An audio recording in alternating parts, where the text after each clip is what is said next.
Hello friends, here we will attempt to understand the true meaning of yoga, taking inspiration from Patanjali Yoga Sutras.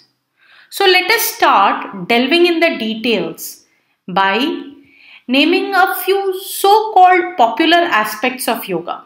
These popular aspects are those techniques of yoga that either we all do or see all around us or frequently listen about. The first popular technique of yoga which is gaining steady acclaim in today's time is known as Shatkarma. Shatkarma, as the name suggests, is a set of 6 techniques designed for cleansing our whole body. Jal Neti, as depicted in this picture, and Kunjal Kriya and Shank Prakshalan are a few quite well-known Shatkarmas. Although Shatkarma cleans our physical body, the actual effect of these techniques relieves and calms us at psychological level. It is also an immensely potent tool to balance our 3 doshas. The second popular aspect of yoga, which probably each one of us knows about, is asana. They are psychophysical postures which confer strength, flexibility, and stability. The third one is known as pranayama, loosely translated as breathing techniques.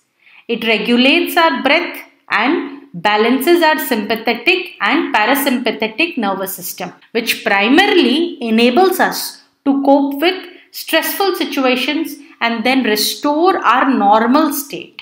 The next popular aspect of yoga is dhyan or meditation. All the aspects of yoga actually prepare us for dhyan. Each of the previous aspects enable us or strengthen us to perform dhyan, which is also the fundamental purpose of yoga.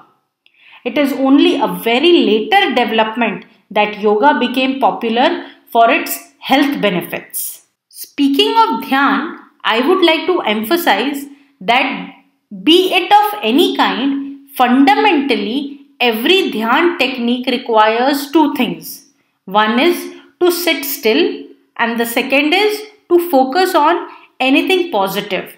And it is widely reported that practice of dhyan immensely helps us to de-stress and confers a sense of balance. So, we can segregate all the benefits of the yoga techniques that we dealt with under major 2 heads.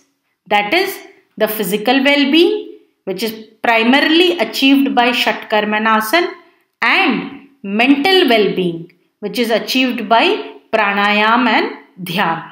And we would all agree that a combination of a healthy body and mind promises us a happy life. Sounds great and quite simple, don't you think so? But it appears as if, just like a car, a regular and a good servicing of this body can also ensure a reasonably well-maintained individual.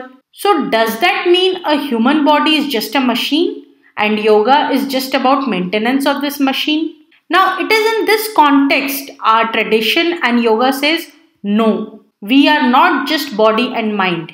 In fact, we are much more than that. And one of the most comprehensive and popular models of human existence or personality is found by the name of Panchakosha model in Taittiriya Upanishad. Now, as the name suggests, according to it, the human existence has 5 levels or kosh or coverings. Now, the first one is Annamaya Kosh, followed by the second one called the Pranamaya Kosh. Now, the Shatkarma, Asana and Pranayam we talked about earlier directly confer well-being and nourishment to these 2 koshas. The more subtle ones are the other 3, which are termed as Manomaya Kosh or the emotional level, Vijnanamaya Kosh or intellectual level, and Anandamaya Kosh. Now, a good health at all these 5 levels is required, and yoga practice exactly does that. Now, different practices of yoga harmonizes all the 5 koshas of our being. Now, various yoga techniques that we discussed generate awareness of the different facets of our being, which eventually leads to harmony between them. For example, the Annamaya Kosh, as the name suggests, is nourished by sattvic food. Now, food here can mean anything that we intake through our sense organs also. This kosh is also strengthened by Shatkarma and asanas. Now, the Pranamaya Kosh constitutes the vital energy sheath in our body and is nourished by pranayama. This kosh also acts as a bridge between the physical and the subtle levels in our body. Hence, holds immense importance in yogic practices. Now, the next one is Manomaya Kosh, which refers to our emotional aspect. It gets nourished by the practices of jap, bhajan, satsang, etc. Now, the Vijnanamaya Kosh or the intellect sheath gets nourished by good literature.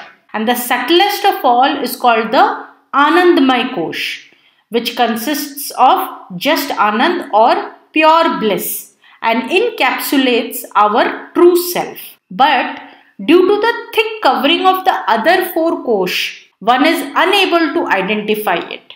However, its realization is actually the true reward or goal of yoga. Therefore, the various techniques of yoga harmonizes all the koshas by generating awareness about them. And therefore, the nature of yoga is awareness development. Now, let us quickly look at the various techniques of yoga that we discussed earlier as to how do they bring about this awareness development. So, when we do Shatkarma, we basically go against the normal tendency of the body.